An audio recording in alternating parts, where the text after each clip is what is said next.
अस्सलाम वालेकुम, welcome back to my channel M N upload. आज की जो वीडियो है हेयर केराटिन और बॉन्डिंग के बारे में। हेयर्स की कंडीशन आप देख सकते हैं। एक साल के अंदर ये अपने हेयर्स के ऊपर 3 से 4 हाईलाइट्स, 3 से 4 बेस कलर्स, 2 केराटिन और 2 रिबॉन्डिंग करवा चुकी हैं। देन आप बालों की कंडीशन आप देख सकते हैं। बालों के अंदर बहुत ज़्यादा टेंगल्स हैं, बहुत ज़्यादा फ्रीज हैं, बहुत ज़्यादा ड्राई और बहुत ज़्यादा डैमेज बाल हैं। इसके लिए जो हम प्रोडक्ट यूज़ कर रहे हैं वो हम लोग यूज़ कर रहे हैं रिबॉन्डिंग यूज़ कर रहे हैं हम लोग रिमोट की, ठीक है। इसमें आपको 3 स्टेप्स मिलते हैं, A, B एंड C। इसके बाद आपको प्योरीफाइंग शैम्पू नहीं मिलता, जो कि मस्ट एंड एसेंशियल प्रोडक्ट है इस सारे ट्रीटमेंट का बेस्ट रिजल्ट लेने के लिए। तो आपने क्या करना है, आपने प्योरीफाइंग शैम्पू रिमोट का आप अलहदा से आप परचेज़ कर लें। मैं रिमोट का ही प्योरीफाइंग शैम्पू यूज़ कर रही हूँ, अदरवाइज़ आप किसी भी और ब्रांड का आप प्योरीफाइंग शैम्पू लें। इससे आप 2 से 3 बार बालों का आप मस्ट जो है आप जाग बना के अच्छी तरह से स्कैल्प से लेके और मुकम्मल सारे बालों का आप अच्छी तरह से वॉश करें, ताकि बालों के अंदर से कोई भी केमिकल्स, डस्ट और ऑयल जो है बालों में से निकल जाए। देन आपने बालों को टॉवल ड्राई करना है, ठीक है। आपने बालों को रगड़ना है, फैलाना नहीं है। आपने जस्ट प्रेसिंग फॉर्म में जैसे किसी चीज़ को निचोड़ते हैं, आपने इस तरीके से बालों को जो है आपने ड्राई कर लेना। प्लस आपने सारे ट्रीटमेंट के अंदर आपने लुक वार्म वाटर यानी कि नीम गर्म पानी जो है वो आपने यूज़ करना है, ताकि आपका हर प्रोडक्ट, हर चीज़ बालों में से अच्छी तरीके से निकल जाए। इसके बाद आपने क्या करना है, आपने ड्रायर को मीडियम हीट पे बालों को ड्राई करना है। मैं कोई काम या कोई रोलर ब्रश नहीं यूज़ कर रही ड्राई करने के लिए, क्योंकि बाल बहुत ज़्यादा नाजुक है, बहुत ज़्यादा डैमेज है, और क्योंकि वो डेड स्ट्रेट चाह रही थी, वो जस्ट केराटिन नहीं करवाना चाह रही थी, वो केराटिन बॉन्डिंग ही चाहती थी। तो इसलिए हम लोगों ने एक केराटिन बॉन्डिंग का प्रोडक्ट ही सिलेक्ट किया। मैं स्टेप A अब जो है वो अप्लाई करने लगी हूँ। सबसे पहले मैं आपको एक बात बता दूँ, क्योंकि इनके बालों का नीचे 3 से 4 इंच के वर्जन बालों के अलावा नीचे सारे के सारे बाल केमिकल ट्रीटेड थे, बहुत ज़्यादा जले हुए थे, बर्न थे, अकड़े हुए थे। उन बालों को सिक्योर करने के लिए पहले आपने एक अमीज़ा रेडी कर लेना है, जिसमें आपने बालों की लेंथ के अकॉर्डिंग, जैसे कि आप एक मिसाल ले लें, आपने 1 स्कूप जो है कंडीशनर लिया, उसके आगे आपने ट्रिपल पार्ट जो है उसके आगे पानी ऐड करके उसके साथ आपने जो है उन सारे बालों को कवर कर देना है, अप्लाई कर देना है उन बालों को जहाँ पे बहुत ज़्यादा जो है केमिकल ट्रीटेड बाल हैं, ठीक है। इसके अलावा आपने बालों के 80% ड्राई करके, पहले आपने 80% बालों को ड्राई करना है, देन आपने उस कंडीशनर के अमीज़े को लगाना है, और देन आपने स्टेप A को जो है पार्टीशंस करके आपने अप्लाई करना स्टार्ट कर देना है। मेक श्योर कोई भी पार्ट बालों का ऐसा ना हो जिसमें जो प्रोडक्ट है वो अप्लाई ना हो, ठीक है। आपने हर प्रोडक्ट को हर स्ट्रेंड के ऊपर अच्छी तरह से अप्लाई करना है। देन आपने हाथों की मदद से इनको अच्छी तरह से आपने मर्जिंग करनी है, और बालों के अंदर इनको अच्छी तरह से आपने पेनिट्रेट करने की कोशिश करनी है। और देन उसके बाद आपने क्या करना है, आपने कॉम जो है बालों के ऊपर फेरनी है। एक और चीज़ अपने ज़हन में रखें कि आपने बालों का पहले जो है 1 स्ट्रेन टेस्ट आपने ज़रूर लेना है, जैसे कि मैंने इनके बालों का लिया था, क्योंकि इनका बाल बहुत ज़्यादा ड्राई, डैमेज, फ्रीजी और बहुत अकड़ा हुआ बाल था। लेकिन वो केराटिन जस्ट नहीं करवाना चाहती थी, वो चाहती थी कि वो केराटिन बॉन्डिंग करवाएं या कोई ऐसा ट्रीटमेंट करवाएं जिससे उनका बाल जो है वो डेड स्ट्रेट हो और वो उन्हें स्ट्रेटनर ना यूज़ करना पड़े। तो मैंने पहले इनका स्ट्रेन टेस्ट लिया था, जिसमें मुझे रिजल्ट मिल गया कि इनका बाल जो है वो बर्दाश्त कर सकता है इस सारे प्रोडक्ट को, क्योंकि 4 से 5 इंचज़ का जो है वर्जन बाल रूट से निकल आया था। प्लस आपने एक और चीज़ करनी है कि आपने स्कैल्प को छोड़ के बाकी आपने जस्ट 1/2 सेंटीमीटर तक बालों को छोड़ के आपने इस प्रोडक्ट को अप्लाई करना है, क्योंकि मोस्ट ऑफ द टाइम ऐसा होता है कि आप जब केराटिन बॉन्डिंग करवाने जाते हैं, जस्ट एक्सटेंसो या बॉन्डिंग करवाने जाते हैं, तो जो वर्कर होता है वो क्या करता है कि वो बहुत ज़्यादा बाल छोड़ के प्रोडक्ट को नीचे अप्लाई करता है। तो क्या होता है कि जो आपका कर्ल वाला बाल होता है या बहुत ज़्यादा वीवी बाल होता है, वो या तो प्रॉपर स्ट्रेट नहीं होता, और अगर हो भी जाए तो 2-3 महीने बाद वो मज़ीद जब लेंथ में आता है तो आपकी जो रिबॉन्डिंग है वो रूट से बहुत जल्दी चली जाती है।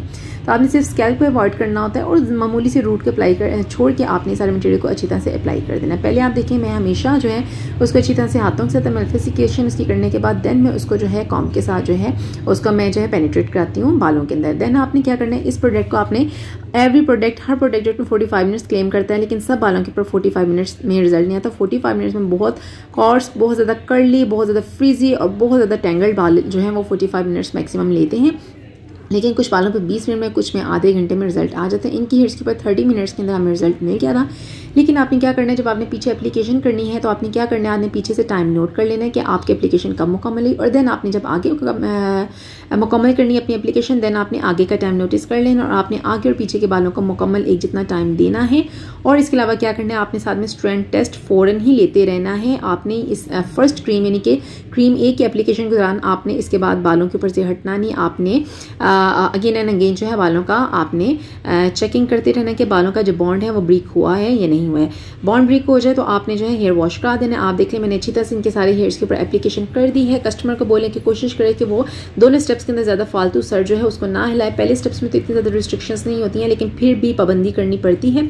देन मैंने अच्छी तरह से दोबारा से एक दफ़ा 20 मिनट बाद मैंने दोबारा से बालों के अंदर कॉम की थी, और देन उसके 10 मिनट बाद मैंने दोबारा से कॉम करके अब मैं क्या करूँगी, मैं बालों में से स्ट्रेन टेस्ट लेना स्टार्ट करूँगी। स्ट्रेन टेस्ट ट्विस्ट आपने कैसे लेना है। अगर आपको किसी भी तरह से समझ नहीं आती तो आप नॉट वाला जो तरीकाकार है ये आप अप्लाई करें। जब देखिए आप नॉट लगाएंगे तो नॉट जो है वो फूल के ऊपर की तरफ जाना शुरू हो जाएगी। इसका मतलब ये है कि पीछे वाले आगे बालों का जो बॉन्ड है वो टूट चुका है, वो हेयर वॉश के लिए रेडी है। लेकिन क्योंकि हमारे आगे वाले बालों का टाइम मुकम्मल नहीं हुआ तो आगे पीछे जो प्रोसेस है उसको आपने स्लो करना है। प्रोसेस स्लो करने के लिए आप क्या करेंगे, आप कोई भी शावर स्प्रे लेंगे, उसमें आपके पास होगी पानी के साथ आपने पीछे वाले बालों को स्प्रे कर देना। उससे क्या होगा कि पीछे वाला जो काम है केमिकल का वो बहुत स्लो डाउन हो जाएगा, तब तक आगे वाले बालों को टाइम मिल जाएगा। ठीक है, इस तरह से करने के बाद आपने क्या करना है, पीछे वाले सारे बालों के अंदर आपने कॉम्ब कर देनी है ताकि केमिकल के अंदर पानी जो है वो ऐड हो जाए और आपका जो काम है पीछे वो स्लो हो जाए और आप आगे वाले बालों को टाइम दे दें। देन आपने क्या करना है, आपने अपने क्लाइंट को हेयर वॉशिंग यूनिट पे ले जाना है और पहले पीछे वाले बाल जिनका बॉन्ड ब्रेक हो चुका है, पहले आपने उनमें से अच्छी तरह से आपने मटेरियल को निकालना है। जहन में रखिए मटेरियल कुछ भी बालों में नहीं बचना चाहिए, मटेरियल बच गया और वो स्ट्रेटनर जब आप दोबारा करेंगे तो क्या होगा कि स्ट्रेटनर के साथ केमिकल जो है वो जल जाए कि आपके बालों को भी जला देगा। तो आपने पहले पीछे से बालों को नीम गर्म पानी के साथ आपने वॉश करना, ठंडा पानी आपने इस सारे प्रोसेस में नहीं यूज़ करना और बहुत गर्म भी यूज़ नहीं करना। इसके बाद पीछे से बाल वॉश करने के बाद आपने, क्योंकि आगे पहले राइट साइड पे मैंने एप्लीकेशन की थी, उसके बाद मैं राइट साइड वाले बालों में से मटेरियल निकालूंगी ताकि मेरे लेफ्ट साइड वाले जो बाल हैं उनको टाइम मिल जाए और देन मैं in the end left side वाले बाल जो हैं उनमें से जो है मटेरियल जो है उसको निकालूंगी। तो आपने इस सारे काम के अंदर आप हेयर्स का जो भी ट्रीटमेंट करते हो आपकी नज़र हमेशा गरी पे होनी चाहिए। आपने टाइम के अकॉर्डिंग ही आपका काम अच्छा होगा। अगर आप टाइम से हट के तुक्के से काम करोगे तो आपका सारा काम बर्बाद हो जाएगा।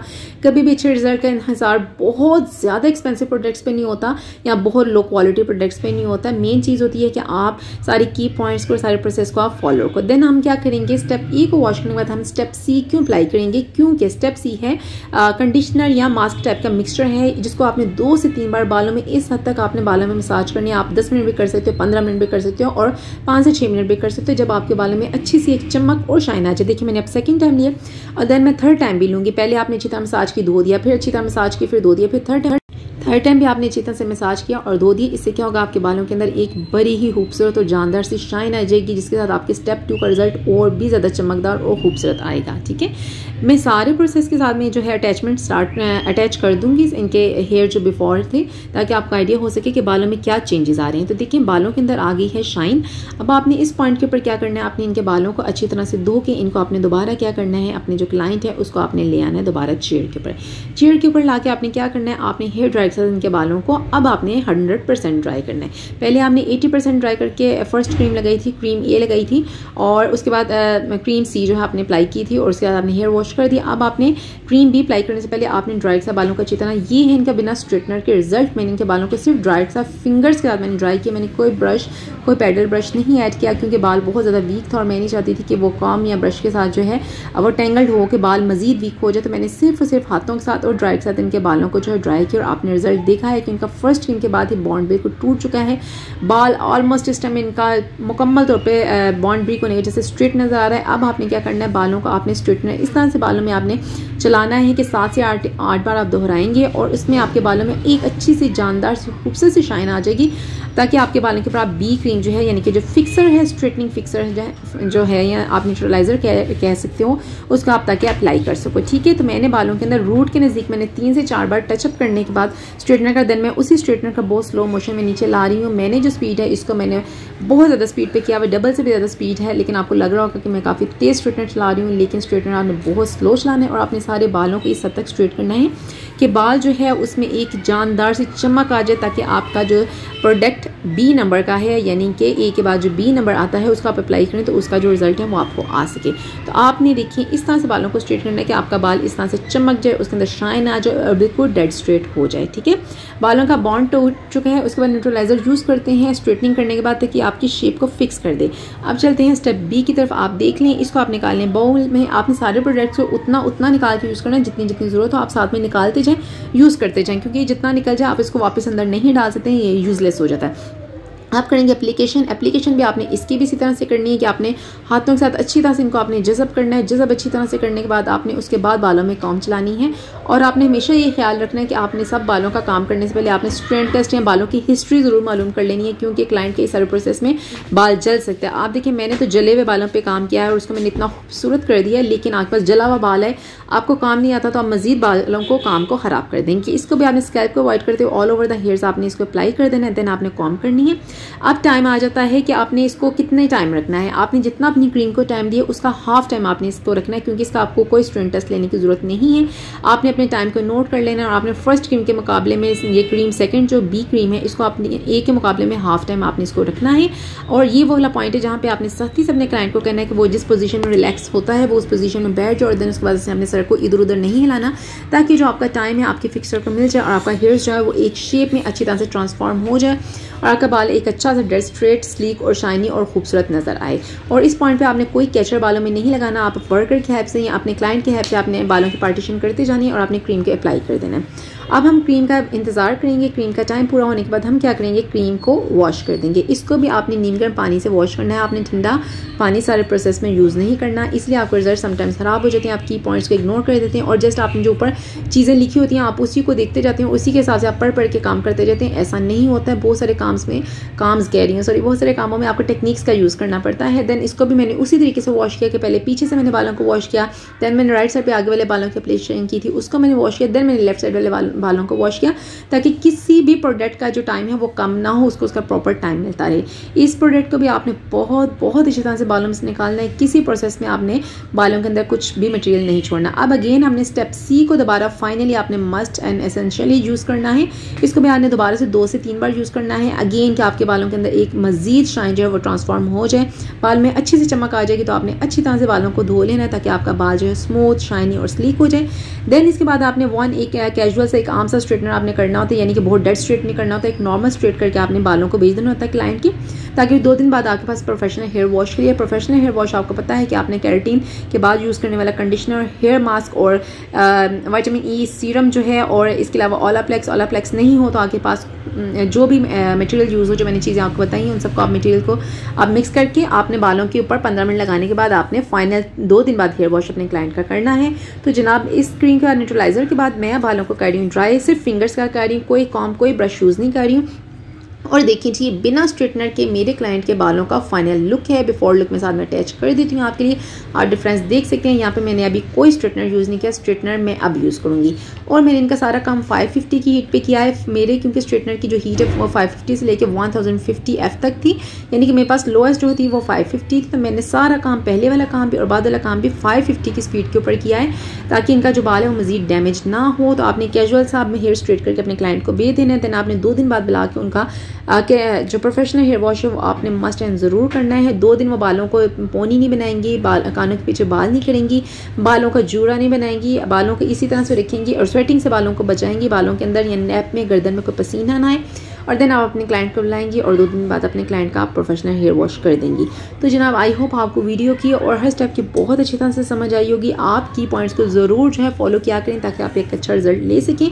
मेरी क्लाइंट बहुत ज़्यादा हैप्पी थी और मेरी क्लाइंट से ज़्यादा मैं बहुत हैप्पी थी, क्योंकि जब मेरे क्लाइंट्स हैप्पी होते हैं तो मैं बहुत ज़्यादा मोटिवेट होती हूँ और नेक्स्ट किसी और जो है चैलेंज को फेस करने के लिए मेरा जो है दिल गुर्दा भरा हो जाता है और मैं बहुत खुशी नेक्स्ट जो काम होता है वो भी बहुत अच्छे तरीके से करती हूँ। आई होप आपको हर चीज़ समझ आ गई होगी, कोई सवाल आपके दिल में नहीं रह गया होगा। मैंने कोशिश की है कि मैं सारे पॉइंट्स को कवर कर सकूँ एक वीडियो के अंदर। काम 3.5 पौने 4 घंटे का था, जिसको मैंने आपको सिर्फ और सिर्फ 13.5 मिनट की वीडियो के अंदर समझाने की कोशिश की है। अगर आपको हेयर्स की वीडियोस पसंद आती है तो डेफिनेटली आपके लिए मैं ज़रूर बनाऊंगी। अगली किसी वीडियो तक दुआ में याद रखिएगा। अल्लाह हाफिज़।